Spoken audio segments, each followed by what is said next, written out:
Hola, ¿cómo están? Bienvenidos una vez más. Espero que estén bien. En esta nueva serie de videos sobre el lenguaje C vamos a ver vectores. Los vectores son estructuras de datos que nos van a permitir pedirle al compilador una cantidad masiva de variables y trabajar con ellas de forma ordenada. No te olvides de suscribirte al canal y de darle me gusta al video si te gusta, espero que sí, y de darle a la campanita para que te lleguen las notificaciones de los nuevos videos. Así que sin más, arranquemos con este primer video de la serie donde vamos a ver la sintaxis de vectores y también algunos ejemplos básicos para ir incorporando el tema sin ningún problema.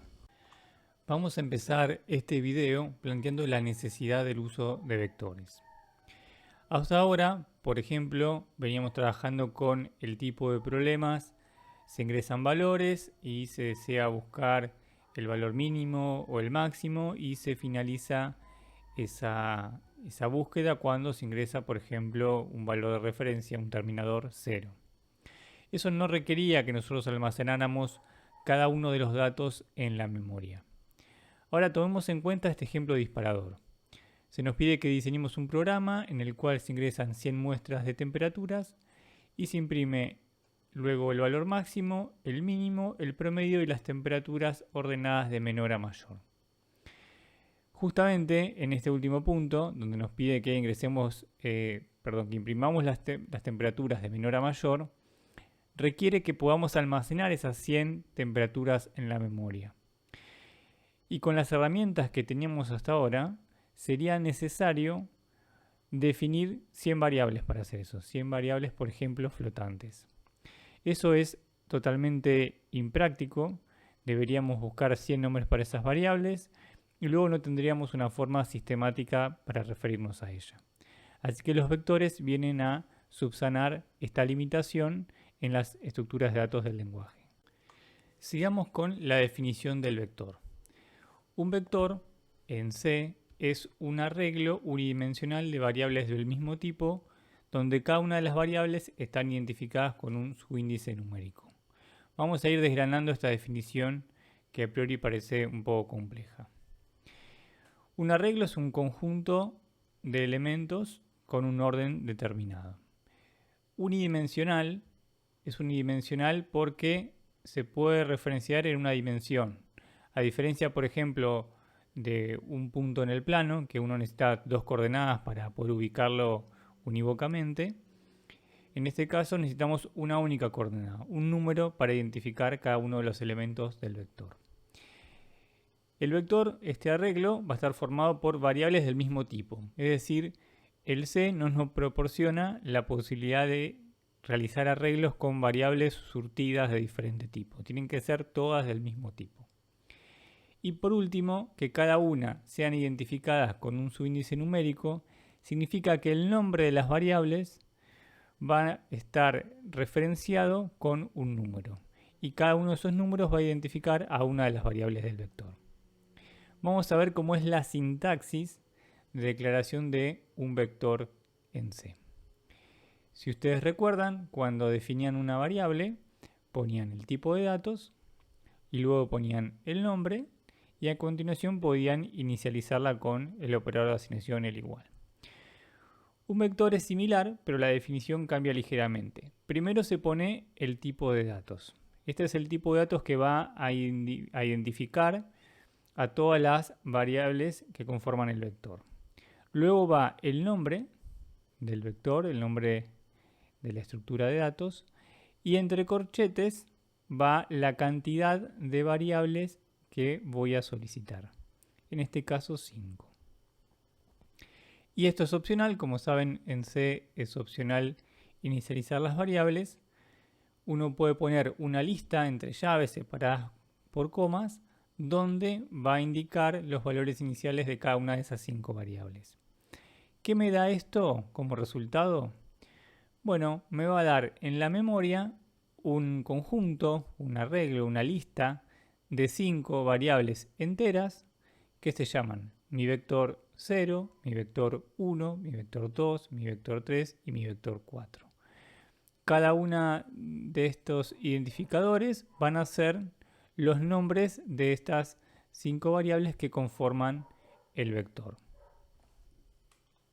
Una forma de ver los vectores es imaginarnos que a través del vector le estamos solicitando al compilador una cantidad de variables en masa. Es como si en vez de pedirle una variable entera, una float o 2 variables char, le dijéramos, bueno, a ver, dame 5 variables enteras.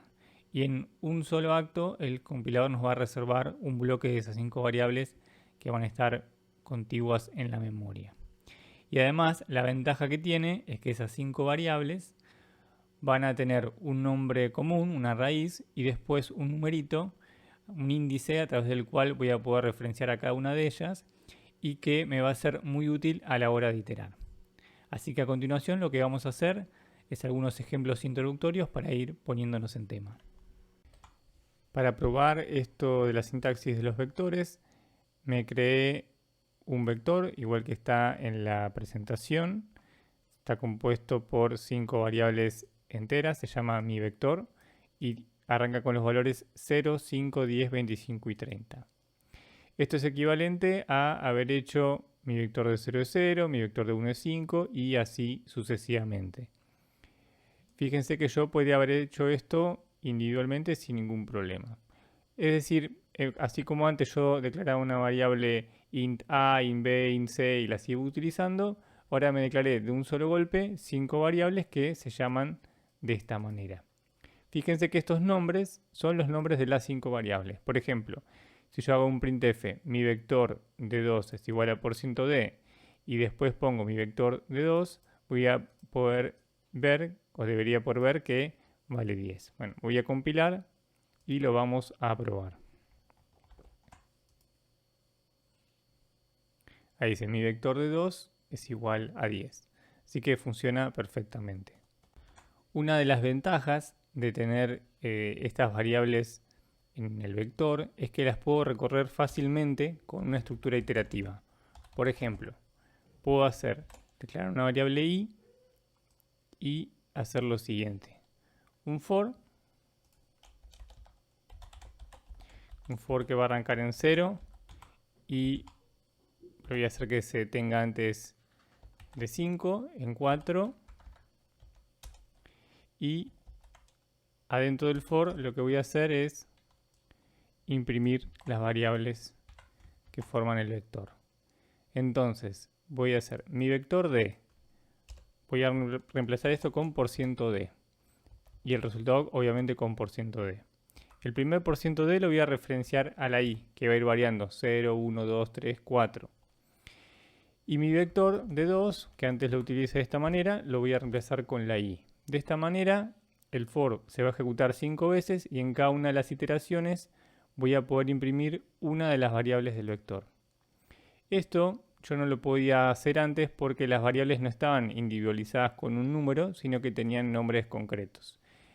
Fíjense qué práctico que es cuando uno tiene varias variables recorrerlas de esta manera, tanto sea para leerlas, para procesarlas o para poder, por ejemplo, visualizarlas. Así que lo voy a compilar, lo voy a correr. Bueno, me quedó todo pegoteado. Volvemos al codeblocks. Voy a poner unos /n. Y ahora sí. Mi vector de 0, mi vector de 0 es 0, de 1 es 5. Y fíjense qué práctico es trabajar con vectores. Lo que vamos a hacer a continuación es ir planteando algunos ejercicios para ir viendo cómo integrar esta estructura de datos a nuestros programas. Comencemos entonces a programar. Vamos a hacer 2 ejercicios muy sencillos para que vayan amigándose con la sintaxis, con la forma de pensar y trabajar programas con vectores. El primero de ellos nos pide que ingresemos 10 valores numéricos que representarán muestras de temperatura. Esas muestras vienen de una máquina. Y que luego imprimamos solamente aquellos que superan un determinado umbral. O sea, voy a cargar esos 10 valores numéricos, luego me va a pedir que ingrese un umbral, un valor límite, y voy a imprimir solamente aquellos que superan ese umbral y los demás los voy a dejar sin imprimir. Así que manos a la obra. Vamos al CodeBlocks entonces. Me tengo que crear un contenedor para esas 10 variables que van a guardar las temperaturas. Así que será un vector de 10 variables float. Lo voy a llamar float temperaturas. Y le voy a poner una etiqueta cant que va a ser 10. Así que si yo quiero después modificarlo, lo puedo hacer fácilmente y evito el hardcoding, todas estas cuestiones que afean nuestro código. Bueno, por ahora estamos. Bien, tenemos nuestro vector. El vector está no inicializado, tiene valores basura. Y lo que voy a hacer ahora es cargar las temperaturas, ¿sí? Entonces vamos a simular eso con una entrada por teclado. Así que la carga de temperaturas le vamos a pedir al usuario que vaya ingresando cada uno de esos valores. Luego le voy a solicitar que ingrese el umbral. Y luego finalmente voy a imprimir aquellas temperaturas que superen el umbral. Bueno, ¿cómo hacemos para cargar las temperaturas? Yo tengo que cargar 10 temperaturas, es decir, tengo que cargar cada una de las variables que pertenecen al vector. Esta es claramente una operación iterativa. Por lo tanto, me sería muy útil, por ejemplo, a través de un for, ir cargando el vector. Para ello, como ya lo saben, seguramente de videos anteriores, necesito una variable para ir iterando. Así que voy a usar una variable i. Esta variable i va a ir desde 0 a 9 y va a ir barriendo cada uno de los elementos del vector. Le voy a pedir al usuario muy amablemente que me ingrese la temperatura y le vamos a poner algún indicador de cuál de las muestras es relacionado con la i, y con un scanf vamos a tomar cada una de las muestras. Son flotantes, así que va por %f, y acá viene la magia. ¿Cómo se llama cada una de estas variables que va a guardar la temperatura? ¿Cómo hago referencia a estas variables? Bueno, la primera variable del vector se llama temperaturas de 0. ¿Sí? La segunda se llama temperaturas de 1. Lo voy a escribir acá. La primera es temperaturas de 0. La segunda temperaturas de 1. Y así sucesivamente. Es decir, que genéricamente cada una de las variables la puedo pensar como que es una temperatura de i. Porque i es justamente esta variable que va cambiando paso a paso en el for. De forma tal que si yo pongo ampersand temperaturas de i, ¿qué es lo que va a pasar? En la primera iteración, donde i vale 0, entonces voy a estar cargando ese valor que me pasen en la variable temperatura de 0, la primera del vector. Segunda iteración, voy a estar cargando la variable en temperaturas de 1 y así hasta llegar a temperaturas de 9, que es la última de las variables. Así que con esta operación iterativa voy a estar cargando todas las variables del vector. Luego, finalmente, voy a solicitarle al usuario que ingrese un valor de umbral.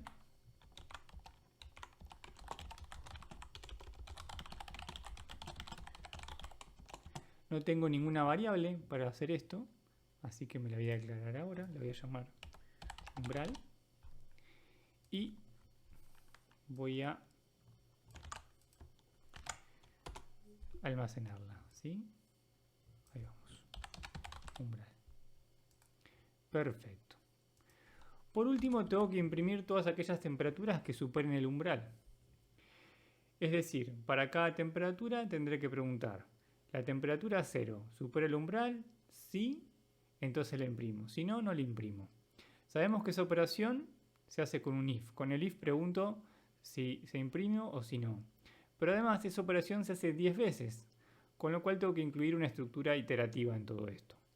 Así que, aprovechándome de la estructura anterior que me había servido para barrer el vector e inicializarlo para cargar los valores iniciales, voy a usar este for para hacer mi pregunta con el if.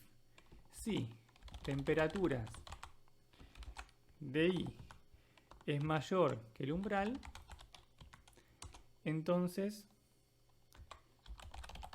imprimimos la temperatura tanto igual a tanto supera el umbral.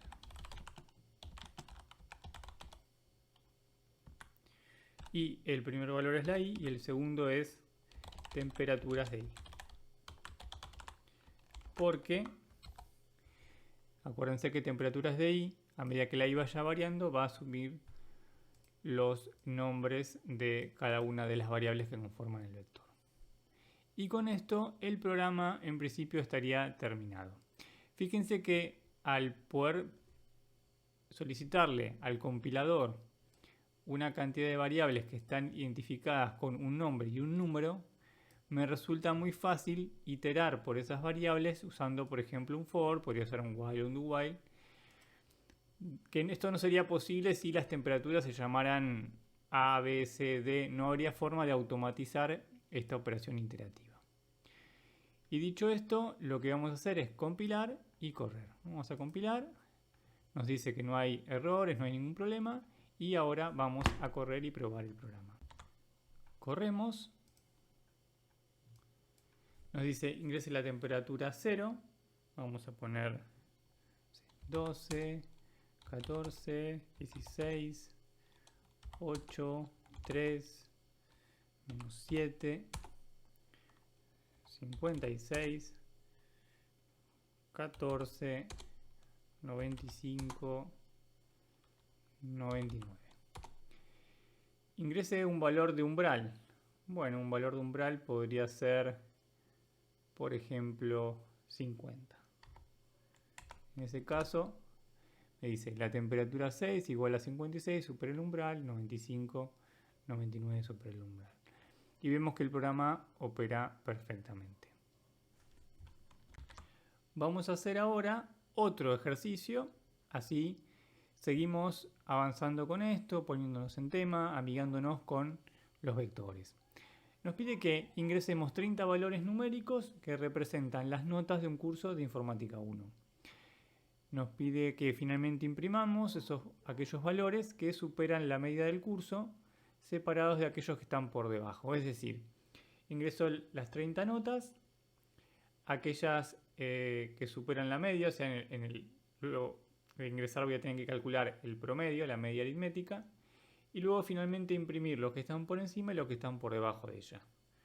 Entendido el enunciado, manos a la obra, vamos al Codeblocks.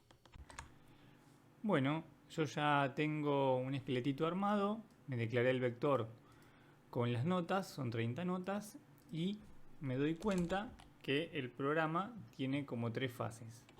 En la primera vamos a ingresar las notas. En la segunda vamos a calcular el promedio.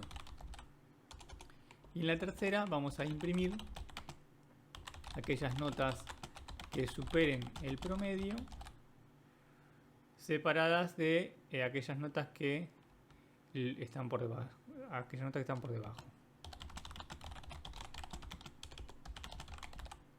Bien. ¿Cómo ingresamos las notas? Esto es idéntico al ejercicio anterior. Vamos a hacer un for.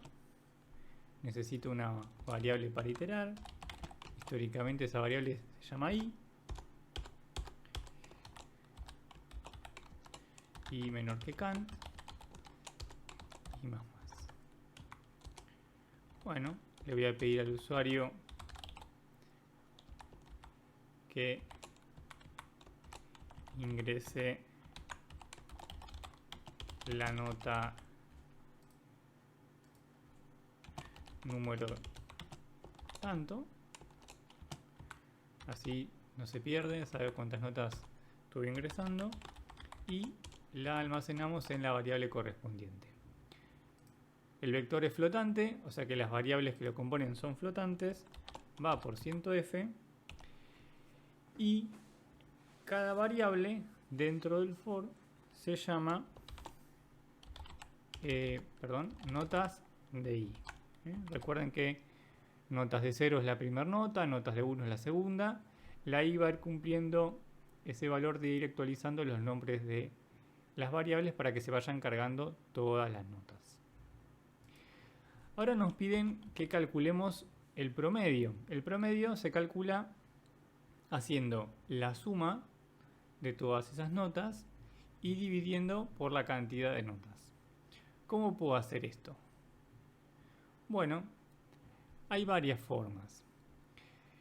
Una forma sería volver a hacer un for, ir acumulando nota por nota y después eso dividirlo por cant, que es la cantidad de notas que tengo. Otra forma es directamente ir acumulando en el for donde se ingresan las notas cada una de las notas a medida que se van ingresando. En un acumulador, por ejemplo, me genero un acumulador acá, una variable float que vale 0 y hago accum es igual a cum más notas de i. Entonces, se ingresa la primera nota, se guarda en notas de 0. Bueno, notas de 0 se le suma al acumulador y ese resultado se guarda en la variable. Siguiente iteración, notas de 1, se guarda la nota anterior, notas de 0 y así. Entonces en cada una de las iteraciones lo que va ocurriendo es que se va almacenando todo en accum.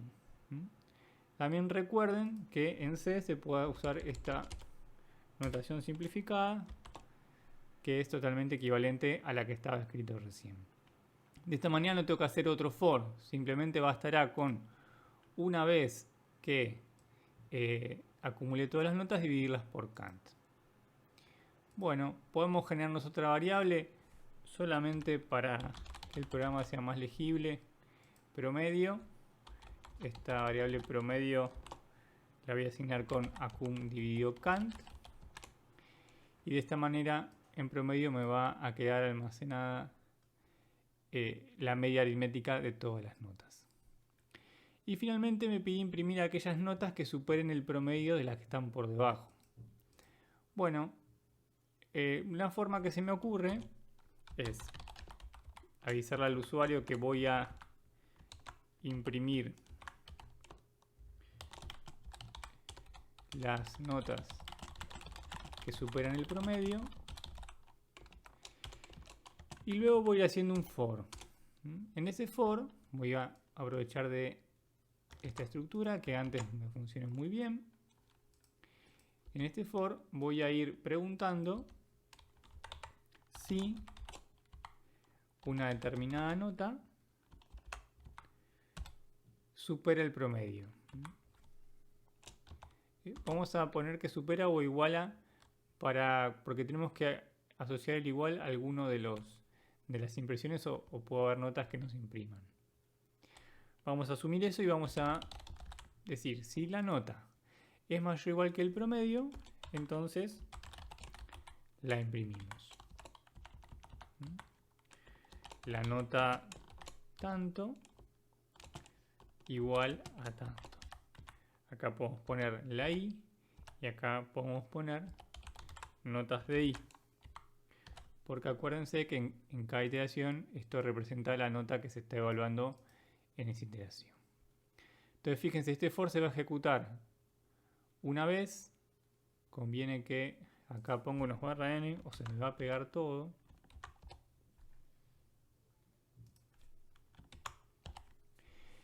Se va a ejecutar una vez, una ronda va a recorrer todo el vector, y va a ir imprimiendo todas las notas que superan el promedio.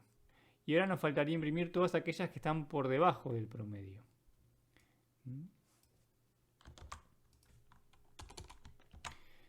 Básicamente voy a usar la misma estructura que están por debajo del promedio, pero voy a imprimir las que están por debajo, ¿sí? Voy a cambiar el operador relacional para que ahora imprima las que están por debajo. Bien, pienso que sería útil para comprobar el correcto funcionamiento del programa imprimir en algún momento el promedio. Eso lo podemos hacer acá. Podemos imprimir. Una vez cargadas las notas ya el promedio ya lo podemos conocer perfectamente. Así que podemos poner el promedio de las notas es %f promedio. Y entonces voy a tener el promedio, las notas que superan el promedio y las notas que están por debajo del promedio. Fíjense que con esta estrategia de tener un vector para los elementos que quiero operar y con las estructuras iterativas, en especial el for, me puedo manejar fácilmente por una gran cantidad de variables. De hecho, yo podría poner 100 notas, 200, las que fueran, y el programa va a funcionar perfectamente porque está parametrizado con esta etiqueta. Así que vamos a compilar y lo vamos a correr. Compilamos, no hay ningún problema, y ahora sí lo vamos a correr y lo vamos a verificar. Pero antes de eso voy a achicar este define porque no quiero estar una hora ingresando valores, no me interesa. Voy a cambiar esto, voy a compilar y ahora sí lo voy a probar. Bueno, corremos la nota 0, vamos a poner 7, 3,5, 9, 6, 2, 7,5, 10, este sacó buena nota, 5,50, 8 y 1.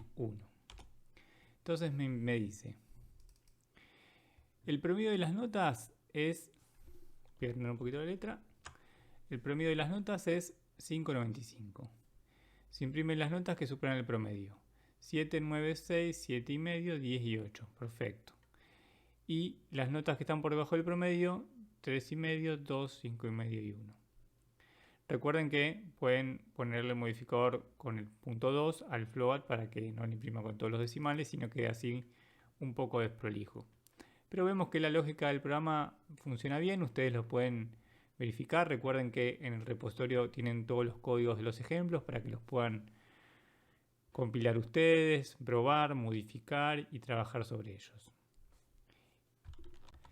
Para ir cerrando este video, te voy a proponer un ejercicio para que hagas y afiances los temas que vimos en este primer video. En el ejercicio te pido que realices un programa que solicite una secuencia de 10 números enteros y determine si es capicúa, es decir, si la secuencia leída de izquierda a derecha es igual que leída de derecha a izquierda. Para eso vas a tener que ingresar los 10 números enteros, seguramente lo vas a almacenar en un vector y después vas a implementar alguna lógica para determinar si es capicúa o no y luego informarás al usuario del resultado de tu conclusión. Bueno, esto es todo el ejercicio, espero que lo puedas hacer para ponerte en tema, más allá de los ejemplos que ya di, y luego vamos a seguir con el tema con funciones. Con esto ya finalizamos el primer video de la serie, espero que se haya comprendido todo. Te invito como siempre a que reveas el video, las partes que te costaron más, a practicar. El lenguaje se va a ir incorporando con la práctica. Recordá que en los videos solo está lo esencial, la sintaxis, algunos ejemplos para que arranques sin ningún inconveniente. Recordá también que en el link de la descripción del video están los códigos de ejemplo de todos los ejercicios que vamos haciendo juntos. Y te invito a ver el próximo video que es sobre el uso de vectores con funciones. Nos vemos la próxima.